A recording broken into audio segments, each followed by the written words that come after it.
예수님이 12제자에게 한적한 곳에 이제 수양관처럼 이렇게 데리고 가셔서 이런 질문을 하셨습니다. 너희는 나를 누구라 하느냐? 제자들이 예수님을 누구라고 생각하는지가 예수님이 궁금하셨고 또 그것을 알고 싶으셔서 이렇게 질문을 하셨을 때 베드로가 예수님에게 이렇게 대답을 했다고 합니다. 주는 그리스도시요 살아계신 하나님의 아들이십니다. 이 대답이 예수님이 참 그 기쁨을 드린 대답이었던 것 같습니다. 예수님이 이 대답을 들으시고 베드로에게 마태복음 16장 17절에 보면 이렇게 말씀을 하십니다. 베드로야, 내가 복이 있도다. 이를 내게 알게 하니는 혈육이 아니요 하늘에 계신 내 아버지시니라. 주는 그리스도시요 살아계신 하나님의 아들이십니다. 이 고백을 예수님은 또한 그 반석이다라고 얘기하시면서 이 고백, 이 반석 위에 내 교회를 세우리라 이렇게 얘기를 해주십니다. 자, 이쯤 되면은 예수님이 누구신가라는 그 질문에 대한 그 교과서적인 대답이 무엇일까 우리가 짐작해 볼 수 있지 않을까요? 만약에 예수님이 오늘 이 자리에 오셔서 저와 여러분에게 너희는 나를 누구라 생각하느냐 이렇게 물어보신다면요, 우리들의 대답이 뭐가 되어야 될까요? 주는 그리스도시요 살아계신 하나님의 아들이십니다. 저를 좀 따라해 주세요. 주는 그리스도시요 살아계신 하나님의 아들이시니이다. 예, 이 정도는 좀 외워두셔야지 혹시 예수님이 여러분에게 기도하실 때 물어보시면은 답을 하실 수 있으리라 생각합니다. 자, 그런데 이 고백을 우리가 할 수 있다면은요, 진심으로 우리의 마음속에 이 고백을 하기 위해서 우리가 꼭 필요한 것이 있습니다. 그리스도시요, 이거는 메시아라는 뜻으로서 구원자라는 뜻입니다. 우리가 예수님이 십자가에서 우리를 위해 죽으셨다는 것, 우리의 죄를 용서해 주시기 위해서 죽으셨다. 그 부분을 우리가 믿음으로 받아들이는 것은 예수님을 우리의 구원자로 우리가 받아들이는 것이다 라고 할 수가 있습니다. 그런데 살아계신 하나님의 아들이십니다라는 그 고백이 있기 위해서 우리에게 반드시 필요한 것이 무엇이냐면 예수님이 살아계시다라는 것, 이거를 우리가 믿어야 된다는 것이에요. 그래서 예수님이 요한복음 11장 25절에 보면 오늘 같이 읽은 본문이죠. 이렇게 얘기를 하십니다. 나는 부활이요 생명이라. 예수님이 십자가에서 죽으셔서 무덤에 묻히신 후에 그냥 거기에서 썩어지셔서 없어지신 분이 아니라 3일 후에 하나님의 능력으로 부활하신 분이다라는 거예요. 다시 그 생명력을 가지고 이제 죽음에서 일어나셔서 이제 세상에 하나님의 그 능력을, 부활의 능력을 첫 열매로서 보여주신 분이시다. 이게 바로 예수님이 스스로를 부활이요 생명이다라고 말씀하신 이유라 할 수가 있습니다. 초대교회 제자들이 이 부활하신 예수님을 만나지 못했다면요, 주는 그리스도시요 살아계신 하나님의 아들이시니다 고백을 했지만 그 고백 안에 능력이 없었을 겁니다. 왜냐하면 예수님의 부활에 대해서, 예수님이 죽으신 후에 살아계심에 대해서 확신하지 못했기 때문이죠. 어쩌면 지금 이 시대의 교회들이 힘이 없고 능력이 없는 이유가 무엇일까 생각해 보면은 이 반석이라 얘기하신 살아계신 하나님의 아들이시라는 그런 고백의 그 믿음이, 그 하나님의 그 부활을 경험한 그 능력의 경험이 동반되지 않고 그냥 입술의 고백으로 남아있기 때문이 아닌가 생각합니다. 우리가 살아계신 하나님의 아들이 아니라 죽으신 하나님의 아들, 돌아가신 하나님의 아들입니다, 이렇게 고백하는 그런 교회의 고백 아래 이 교회가 세워졌다면은 교회는 반석에 세워진 교회가 아니라 모래 위에 세워진 교회라고 할 수도 있겠죠. 그런데 안타까운 사실은 뭐냐면요, 만약에 오늘 저와 여러분이 우리의 이 고백을 이렇게 한다고 생각해 보세요. 주는 그리스도시요 죽으신 하나님의 아들이십니다. 돌아가신 하나님의 아들이십니다. 저희만이 아니라 이 세계의 모든 크리스찬들이 지금 그런 고백을 하고 열심히 교회 생활을 한다고 한번 생각해 보세요. 그러면 이 시대의 교회에서 과연 어떤 것이 달라질까? 놀라운 사실은 지금 우리가 다니는 이 교회의 모습을 한번 관찰을 해보면요, 예수 그리스도가 살아계신 하나님의 아들이 아니라 돌아가신 하나님의 아들이라 할지라도 교회에 큰 문제가 없을 거라는 거예요. 주일의 예배는 여전히 이렇게 아름답게 드려질 것이고, 교회 모든 행정, 교회 모든 목양, 이런 것들은 잘 돌아갈 것이고, 열심히 교회를 섬기시는 여러분의 삶에 조금도 차이가 느껴지지 않지 않을까 하는 생각을 해본다는 것이에요. 이게 바로 지금 현대 교회의 문제고, 이게 바로 우리 현대를 살아가는 크리스찬들의 문제라는 것입니다. 여러분, 그런 경험 해보신 적 있으세요? 나는 열심히 신앙생활을 하는데 정말 어떤 삶의 문제와 환경이 나에게 부딪혔을 때, 마치 집에 비바람과 폭풍우가 몰아치듯이 그렇게 부딪혔을 때 내가 그것을 견뎌내지 못하고 자꾸 신앙적으로 쓰러지고, 자꾸 내 마음에 낙심이 되고, 마음속에 이 감정을 추스리지를 못해서 정말 힘들어하는 그런 나의 모습을 여러분이 자꾸 경험하신다면, 우리가 좀 곰곰이 생각해 봐야 돼요. 내 신앙은 주는 그리스도시요 살아계신 하나님의 아들이라는 이런 부활 신앙의 반석 위에 서 있는가, 아니면 내 신앙은 그냥 모래 위에 서 있는 집과 같은가. 만약에 여기에 대한 우리의 대답에 우리가 확신을 가지고 대답할 수 없다면요, 그러면은 우리가 아무리 열심히 신앙생활을 해도 우리는 언제 무너질지 모르는 모래 위에 지은 집과 같은 신앙생활을 한다는 것이죠. 제가 어저께 이제 이 독립기념일이기도 해서 그저께죠. 그저께 그 아이들하고 오후에 이 바닷가를 갔었어요. 바닷가를 가가지고 거기서 이제 모래사장에서 이렇게 놀면서 또 모래성을 이렇게 짓고, 그런데 물가에다가 모래성을 지면은 안 된다는 것을 잘 알죠. 잘 알면서도 물가에다 져야지 모래성이 잘 지어지는 걸 봤어요. 물이 좀 촉촉하게 적셔 있어야지 모래성이 잘 지어지더라고요. 여러분, 우리의 신앙생활이 그런 것 같아요. 물가에 가까이 모래성을 지면은 물이 이제 밀려오면은 금방 무너질 거 아는데도 우리는 그 물가로 자꾸 나간다는 거예요. 왜냐하면 거기 져야지 빨리 잘 지어지기 때문에 그렇죠. 그 물가가 무엇과 같으냐? 영적으로 보면은 바로 우리의 죄와 같다라는 것입니다. 예수님이 우리에게 부활하신 그 예수님이고 생명의 예수님이다라고 얘기를 하셨을 때 우리가 생각해 봐야 될 것이 있습니다. 뭐냐면은 우리가 정말 그 부활하신 예수님을 경험하기 위해서 우리가 먼저 해야 될 것은 무엇이냐면 죽어야 된다는 거예요. 여러분, 죽지 않으면은요, 어떻게 다시 살아날 수가 있겠습니까? 죽지 않고 다시 살아날 수 있는 방법은 없습니다. 예수님이 십자가에서 죽지 않으시고 그냥 잠시 기절했다고 생각해 보세요. 기절한 거나 죽은 거나 뭐 겉으로 보면 별 차이 없잖아요. 예수님이 십자가에서 죽지 않고 기절하셨다면은요, 3일 만에 다시 부활하실 수 있으셨을까요? 불가능했죠. 예수님은 십자가에서 철저하게 고통당하시고 피를 흘리시고 거기에서 죽음을 경험하셨기 때문에 3일 후에 부활하심이 가능했다라는 거예요. 여러분, 우리에게도 마찬가지인 것 같습니다. 예수님께서 오늘 나는 부활이요 생명이다라고 얘기하셨을 때 그 예수님의 부활을 우리가 온전하게 경험하기를 원하신다면은 예수님이 십자가에서 죽으신 것 같이 우리도 죄에 대해서 죽어야 된다는 거예요. 기절하는 것 가지고는 안 됩니다.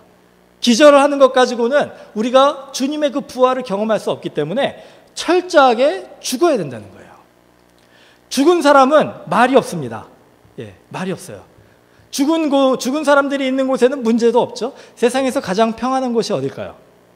이 세상에서 가장 평안한 곳이 어딜까 물어보면은 여러분, 우리가 어떤 대답을 해야 될까요? 교회라는 대답을 해야 되는데 그게 아니죠. 많은 분들에게 여쭤보시면 가장 평안한 곳이 어디예요? 공동묘지잖아요. 공동묘지. 거기는 죽은 사람들밖에 없기 때문에 말도 없고 싸움도 없고 분쟁도 없고 갈등도 없어요. 그냥 조용합니다. 그렇죠? 그런데 왜 교회가 예수 그리스도의 그 부활의 능력이 나타나는 그 교회가 왜 이렇게 평안한 곳이 아니라 시끄럽고 말이 많고 싸우고 상처 주고 갈등이 많은 곳으로 이렇게 사람들에게 이렇게 인식이 되고 있을까요? 이유는 하나가 아닐까요? 우리가 죽은 사람처럼 살아야 되는데 죽지 않고, 죄에 대해서 죽지 않고 그냥 기절만 하고 있기 때문에 그런 것 같아요. 나는 주님 죽었습니다. 이렇게 입술로 우리가 고백하고 찬양하고 기도하는데 실제로 가만히 보면은 죽은 척하는 그 기절한 사람이에요. 예. 죽은 척을 했거나 아니면 실제로 기절을 한 사람이죠. 예. 여러분, 우리가 우리 자신을 한번 돌아볼 때 혹시 나는 죄에 대해서 죽었다 생각하는데 실제는 죽지 않은 사람은 아닌가 한번 생각해 봤으면 좋겠습니다. 만약에 여러분이 죽지 않았다라고 한다면 여러분은 결단코 부활하신 예수님을 경험할 수 없다라는 거예요. 죄라는 것이 무엇입니까? 죄라는 것은 원어적으로 보면은 그 표적을 맞추다라는 뜻이에요. 표적에서 벗어나다라는 뜻입니다. 표적을 맞춰야 되는데 그 표적을 벗어나는 것, 이거를 이제 죄라고 얘기를 합니다. 하나님께서 우리에게 각자의 삶 속에 표적을 주신 거예요. 우리가 활을 쏠 때 그냥 아무데나 대고 쏘지 않지 않습니까? 분명히 우리의 그 타겟, 표적이 있잖아요.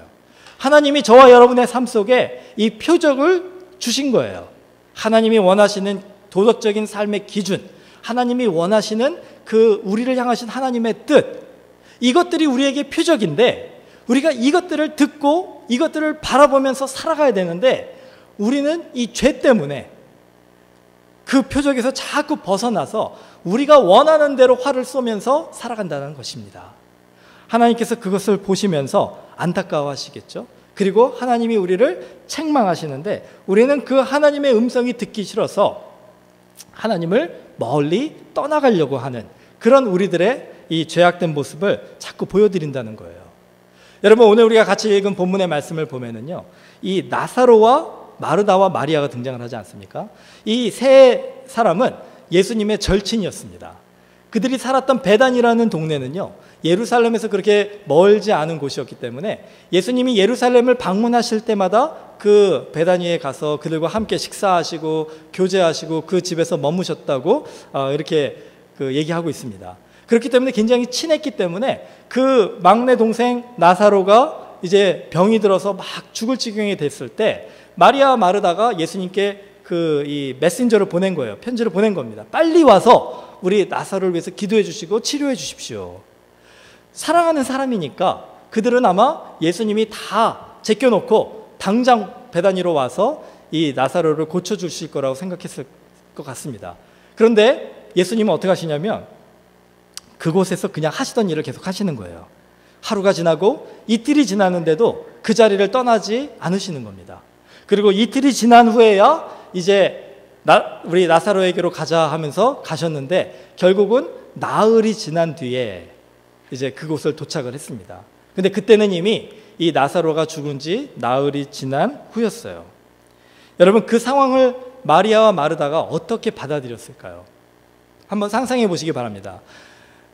여러분이 이렇게 오늘 지금 예배를 드리시고 이제 친교를 하러 이제 갔는데 식사를 열심히 하시는데 여러분의 사랑하는 사람이 갑자기 다쳐가지고 교통사고가 났는데 크게 다쳤어요. 위독하다고 합니다. 그래서 병원에 지금 실려가는 중이래요. 그럼 여러분 거기에서 식사하시고 또 뭐 장 보시고 여러분 하시고 싶은 거 다 하시고 나서 한 이틀 정도 지나고 나서 병원에 가실 분이 있으십니까? 그렇지 않죠. 우리가 정말 사랑하는 가족이라면 다 제껴두고 당장 병원으로 달려갈 거라는 거예요. 예수님이 사랑하던 나사로가 병이 들어 죽게 되었다 했는데 예수님은 그냥 하시던 거 계속 하시면서 이틀을 지내다가 나흘이 지난 다음에 죽은 지 나흘이 지난 다음에나 그 나사로에게 찾아왔을 때 마리아와 마르다의 마음이 어떻겠습니까? 예수님에 대한 실망, 배신감, 예수님에 대한 섭섭함, 정말 분함, 이런 것들이 다 지금 마음속에 막 복잡하게 엮여 있지 않겠습니까? 그때 예수님이 이 베다니로 오셨을 때 큰언니 마르다는 그래도 예의를 갖추기 위해서 예수님을 맞으러 나갑니다. 그런데 둘째 마리아는 이 감정을 추스리지를 못하는 거예요. 예수님에 대한 이 분함을, 이 섭섭함과 미움을 감추지를 못하니까 그냥 집안에 앉아서 마중을 하지 않고 그냥 거기 있는 것을 보게 됩니다. 여러분, 이 마리아의 마음이 이해가 되십니까? 우리의 삶 속에서 이 마리아와 같은 경험이 혹시 있으셨습니까? 마리아가 어떤 사람이었냐면요, 이 요한복음 11장 전반부를 보면은요, 예수님 앞에 자기가 모아두었던 그 비싼 향유를 깨가지고, 우리 그 옥합을 깨는 그런 찬양들 많이 들으셨죠? 그 향유를 깨가지고 예수님의 몸에 붓고 머리에 붓고 발에 붓고 그 머리를 자기 머리카락으로 그 발을 자기 머리카락으로 그 씻어드린, 정말 얼마나 예수님을 사랑하고 예수님께 전적인 헌신을 다하기를 소망하는 마리아였습니까? 그런데 이 마리아가, 그렇게 예수님을 사랑하고 예수님께 헌신했던 마리아가 예수님이 오셨다는데도 나가지 않고 그냥 집에 머물러 있는 거예요. 예수님을 보기도 싫은 지금 그런 상황에 처한 겁니다. 여러분, 정말로 열심히 신앙생활 하시는 분들 중에 하나님 앞에 나의 모든 시간과 정성과 물질을 다해서 헌신했는데 나에게 돌아온 거는 사람들에게 받은 상처와 또 실망과 낙심과 그런 분함, 이런 것들로 가득 차 있으신 분들은 아마 마리아의 마음을 이해하실 거예요. 정말 교회 가고 싶지도 않고 예수님 보고 싶지도 않고 기도도 안 나오고 찬양도 안 나오고 그냥 마음의 분함 때문에 그 마리아처럼 그냥 집에 앉아 있는 분들도 많이 계시리라 생각을 합니다. 여러분, 예수님이 좀 이해가 되지 않습니까? 그냥 바로 오셨으면 되는데 왜 그러셨을까?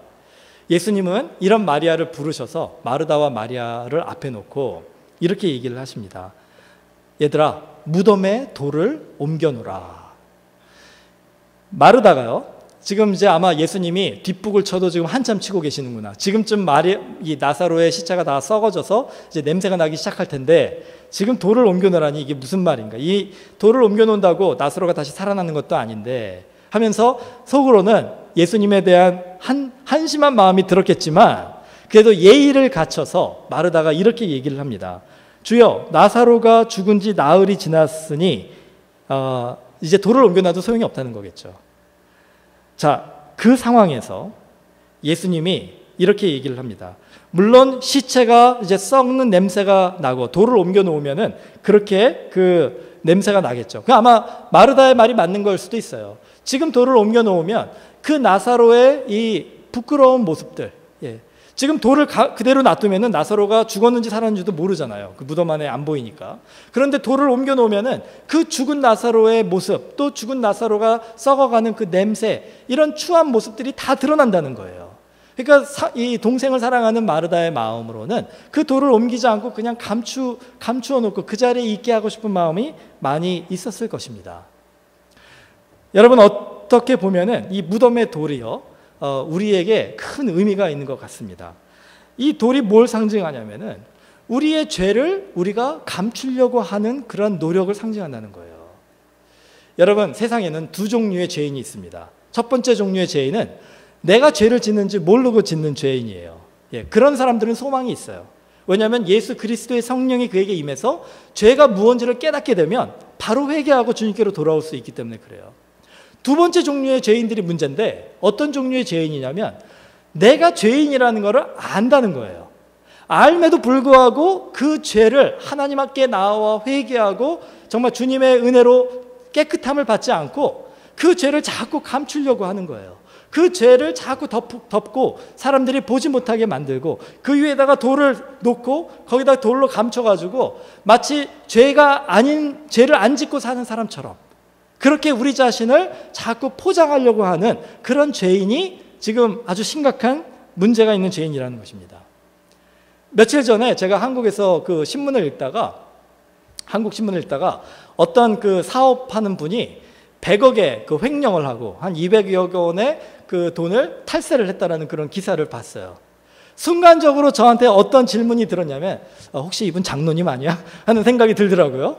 근데 제가 그래서 좀 구글 서치를 해보니까 아니나 다를까, 그분이 어떤 분이었냐면은 장로님인 것뿐만이 아니라 몇 년 전에 뉴욕에 와가지고 간증까지 하신 장로님이셨어요. 근데 그 간증이 내가 탈세했고 횡령했습니다 이런 간증이 아니라 자기가 어떻게 이 사업을 일으켰는지를 간증을 했는데 그 간증을 하는 그 시간에도 또 그 후에도 계속 탈세를 하고 횡령을 하고 비리를 저질렀다는 거예요.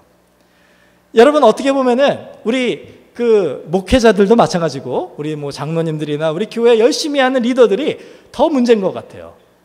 여러분들도 여러분의 삶 속에서 다른 사람들은 모르지만 내가 가지고 있는 지금 이 죄를 사람들이 알까봐 두려워하는 것들이 한두 가지씩 혹시 있지 않으십니까? 어떻게든지 무덤의 돌처럼 그걸 감추고 보이지 않고 냄새 안 나게 만들려고 노력하는 부분들이 혹시 있지 않으시냐는 거예요. 여러분, 제가 충격적인 사실을 하나 가르쳐 드릴까요? 우리가 죄인이라는 것은요, 하나님에게는 절대로 문제가 되지 않습니다. 왠지 아세요? 하나님에게는 그게 당연한 거기 때문에 그래요. 우리 중에 죄인이 아니라고 하는 사람들이 오히려 더 심각한 그 착각을 하는 사람들이지, 우리는 모두 죄를 짓고 사는 사람들입니다. 그래서 로마서에 그렇잖아요. 모든 사람이 죄를 지음에 하나님의 영광에 이르지 못하더니, 우리는 모두 다 죄를 짓고 있는 사람들이기 때문에 우리가 죄인이라는 것은 하나님한테는 그렇게 대수롭지 않은 문제라는 거예요. 문제는 뭐냐면요, 우리가 죄인인데 그 죄를 하나님께 가지고 나와서 주님 앞에 회개하고 용서받지 않고 그것을 감추고 정말 그것을 무덤의 돌처럼 묶어놓고 피하고 이렇게 위선적으로 살아가는 그 죄가 죄인지 알면서도 회개하지 않는 죄인들이 문제라는 겁니다. 그런 사람들에게는 하나님께서 경고하시는 거예요. 하나님이 책망하시고 하나님이 심판하시는 겁니다. 이사야서 1장 8절에 이렇게 말씀하십니다. 여호와께서 말씀하시되 오라 우리가 서로 변론하자. 너희의 죄가 주홍 같을지라도 눈과 같이 희어질 것이요 진홍같이 붉을지라도 양털같이 희게 되리라. 하나님은 우리와 변론하기를 원하시는 게, 너가 죄가 없다라고 하는데 너는 지금 무덤의 돌처럼 너의 삶을 가려 놓을 뿐이지, 그 돌만 옮겨 놓으면은 너 안에 추하고 더럽고 냄새나는 그 죄가 나를 견디지 못하게 하는구나. 무덤의 돌을 옮겨 놓으라. 여러분, 회개라는 단어가, 이거 잘 아시겠죠? 여러분 들어보셔서. 회개라는 단어가 히브리어로 그 슈브라고 이렇게 돌아오다, 돌이키다라는 뜻입니다. 우리가 어떤 길을 가고 있는데 회개하라 이런 얘기는 뭐냐면 180도 돌아서라는 거예요. 그 잘못된 길에서 하나님의 길로 180도 돌아서라는 겁니다. 그게 회개예요. 근데 어떤 분은 이 회개를 너무 열심히 잘하셔가지고 180도만 돌아서야 되는데 360도를 돌아서시는 분이 있어요. 그리고 짓는 죄를 또 짓고 또 짓고 또 짓고, 회개하고 또 짓고 회개하고 또 짓고. 그런데 제가 여러분 아주 그 위로와 격려해야 되는 말씀을 드릴까요? 하나님이 그 360도 회개하는 사람을 보고 뭐라 그럴까요? 하나님이 그 사람들을 보면서 내가 너를 사랑하노라 이렇게 얘기하실 거예요. 세리가 정말 주님께 나와 눈물을 흘리면서 주님, 나는 이렇게 주님 앞에 예배할 자격도 없는 사람입니다, 막 그렇게 통곡하며 기도할 때에 예수님이 뭐라 그러셨습니까? 예수님은 그 사람을 더 인정해 주시고 더 사랑해 주시고 그 사람이 더 의인이라고 하셨어요. 내가 180도만 돌아서야 되는데 360도로 돌아서는 것을 발견하더라도 그래도 와서 회개하시라는 거예요. 그렇게 하시면은 그 다음번에 똑같은 죄를 또 짓게 될 때 우리의 마음이 어떻게 될까요? 마음이 편치 않아지는 거예요. 또 그 죄를 짓게 될 때 하나님한테 미안해지는 거예요. 또 죄를 짓게 되면 내가 이 죄책감 때문에 정말 그 죄를 질 때 마음이 두려워지는 겁니다. 그러다 보면은 어느 날 내가 나 자신을 보았을 때 그 죄에서 자유함을 얻게 되는 나를 발견하게 되는 것입니다. 이게 바로 예수님이 우리 모두에게 원하시는 거예요. 우리가 죄를 짓지 않는 사람처럼 살아가는 그거를 원하시는 게 아니라 무덤의 돌을 옮겨놓고 주님께로 나와 주님 아시죠? 나는 죄인입니다. 그러나 이 추하고 냄새나는 이 죄, 내 모습 그대로 주님께 나아왔사오니 주여 나에게 철저하게 죄에 대해서 죽게 하여 주시고 주님만이 내 안에 다시 살아나게 하여 주시옵소서. 이렇게 기도를 하는 사람에게 그 부활이요 생명이신 예수 그리스도가 찾아와 주신다는 것입니다. 자, 두 번째는 우리가 정말로 주님의 부활이요 생명임을 경험하기 위해서는 예수님과 함께 다시 살아나는 경험이 필요해요. 예수님과 함께 살아나는 경험이 필요합니다. 자, 무덤의 돌을 옮겨 놓으셨어요. 무덤의 돌을 옮겨 놓으신 다음에 예수님께서 뭐라 그러십니까? 나사로야 나오라 이렇게 얘기하십니다. 자, 비슷한 경험을 한 것이 그 야이로라는 회당장이 있습니다. 그가 이제 딸이 위독해가지고 예수님께 와서 치료해달라 그랬는데 예수님이 오시는 중에 딸이 죽었어요. 그랬을 때 예수님이 그에게 찾아가서 뭐라 그러십니까? 달리다굼. 저를 좀 따라해 주세요. 달리다굼. 이게 달리다가 어린 소녀고 굼, 이게 히브리 말로 쿰인데 쿰이 일어나라 라는 뜻이래요.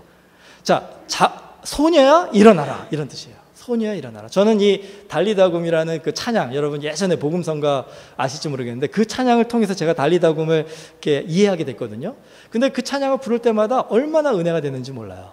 마치 저에게 예수님께서 동우가 일어나라 이렇게 선포해 주시는 그 음성이 들리는 것 같이 그 찬양을 이렇게 부를 때마다 참 은혜가 됩니다. 왜 이게 은혜가 되냐면요, 여러분 한번 생각해 보세요.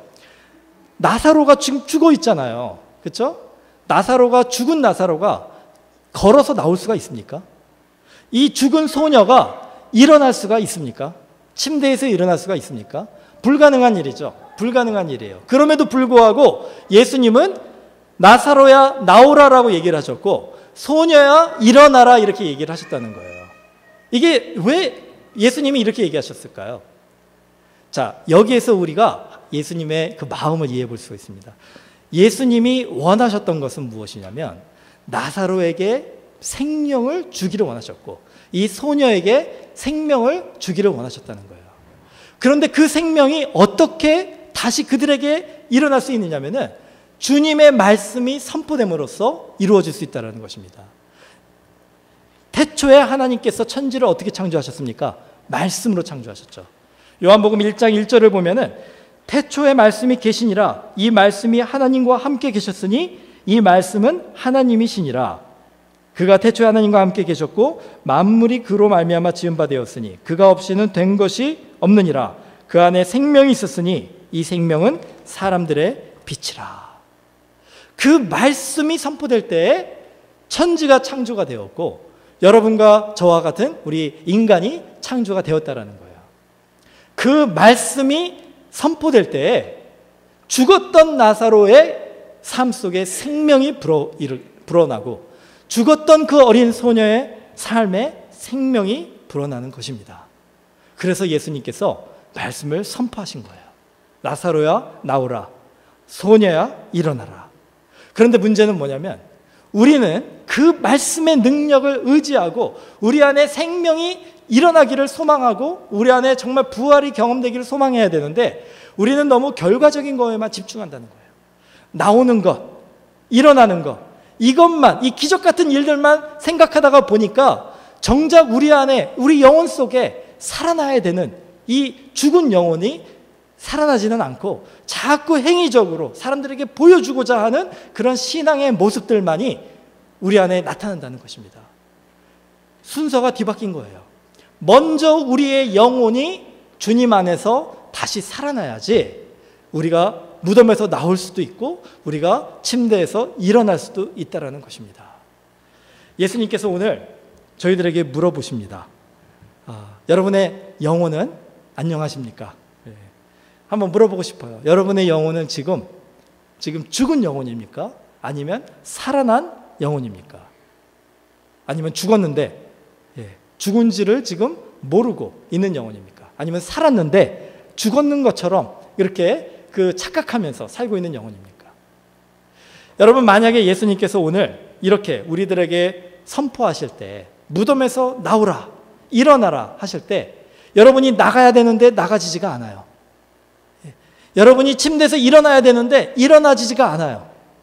아무리 노력을 해도 손이 움직이지를 않고 아무리 노력해도 몸이 일어나지지가 않아요. 발이 걸어지지가 않아요. 그러면 왜 그럴까요? 나의 영혼이 죽어있기 때문에 그래요. 아무리 여러분이 신앙생활 오래 하셨다 해도 아무리 여러분이 열심히 교회 생활 하신다 해도 나사로야 나오라, 소녀야 일어나라 선포하실 때 여러분의 발이 걸어지지가 않고 여러분의 몸이 일어나지가 않는다면 여러분의 영혼은 죽어있는 영혼입니다. 어쩔 수가 없어요. 그게 사실이라는 거예요. 우리가 정말로 주 안에서 다시 살아난 영혼을 가지고 있다면요, 무덤에서 나오는 것, 침대에서 일어나는 것은 식은 죽 먹기라는 거예요. 우리가 노력 안 해도 자연스럽게 되는 것이라는 겁니다. 어떤 분이 이런 얘기를 하시더라고요. 나는 정말로 이웃을 사랑하기를 원합니다. 정말로 그들에게 내가 사랑을 베풀고 섬기고 그들이 정말 지쳐서 쓰러져 있을 때 그들의 손을 잡고 일으켜 주기를 원합니다. 근데 내가 자꾸 그 손을 내밀어서 그들을 잡아주려고 하고 그들을 격려하고 일으켜 주려고 하는데 그 사람들은 자꾸 나한테 당신 때문에 내가 상처받았고 당신 때문에 지금 우리 공동체가 이렇게 문제가 많고 우리 공동체가 이렇게 힘들고 당신 때문에 내가 지금 이렇게 아파합니다. 자꾸 이렇게 얘기한다는 거예요. 나는 정말 선한 마음으로 그 사람들을 도와주기 위해 내 손을 내밀었는데 왜 저 사람들은 자꾸 나 때문에 상처를 받습니까? 왜 그런지 아세요? 여러분, 죄가 여러분의 손에 있을 때 그 죄를 굳게 붙잡고 있으면은 우리의 손은 어떻습니까? 지금 주먹을 쥐고 있는 손이죠. 여러분이 죄에 대해서 죽고 예수 그리스도에 대해서 다시 살아나셔서 그 부활하신 예수님을 경험한다는 것은 뭐냐면은 내가 굳게 잡고 있던 이 죄를 놓는다는 거예요. 다 놓고 주님께 그냥 내 손을 맡긴다는 겁니다. 이렇게 펴져진 손으로 내가 살아간다는 것이 바로 나는 부활이요 생명이신 예수님을 내 마음속에 구주로 모시고 사는 사람들의 모습이라는 거예요. 그런데 여전히 내가 죄에 대해서 죽지 못하고 주님에 대해서 살지 못해서 그 내 손을 굳게 잡고 이웃에게 손을 내밀어 보세요. 그 사람은 지금 무슨 상황이 되는 겁니까? 내 주먹에 맞은 상황이 되는 거잖아요. 그 사람을 잡아줘야 되는데 주먹을 가지고 그 사람에게 내밀면 내미는 족속 그 다른 사람들은 상처를 받을 수밖에 없다는 거예요. 여러분, 어쩌면은 우리 교회 공동체가 지금 조심해야 되는 부분이 뭐냐면 우리가 서로를 사랑하자 이렇게 얘기를 하면서 내 죄의 문제를 해결하지 못하고 여전히 주먹을 쥐고 사랑하려고 하면 그거는 내밀지 않는만 못하다는 거죠. 먼저 내 자신을 돌아보고 주님 앞에 나와 나의 이 썩어져 가는 내 영혼을 주님의 그 부활의 능력으로 다시 살리시는 것이 우선돼야 된다는 것입니다. 여러분, 오늘 여러분의 영혼은 어떻습니까? 나는 부활이요 생명이시다라고 선포하신 그 예수님의 음성을 오늘 들으셨고 무덤에 돌을 옮겨놓으라 하시고 이제 나사로야 나오라 선포하시는데 여러분 어떻게 주님께 응답하시겠습니까? 오늘 그 주님의 음성을 듣고 이제 주님께 나아가는 저희들 되기를 주님의 이름으로 축원합니다.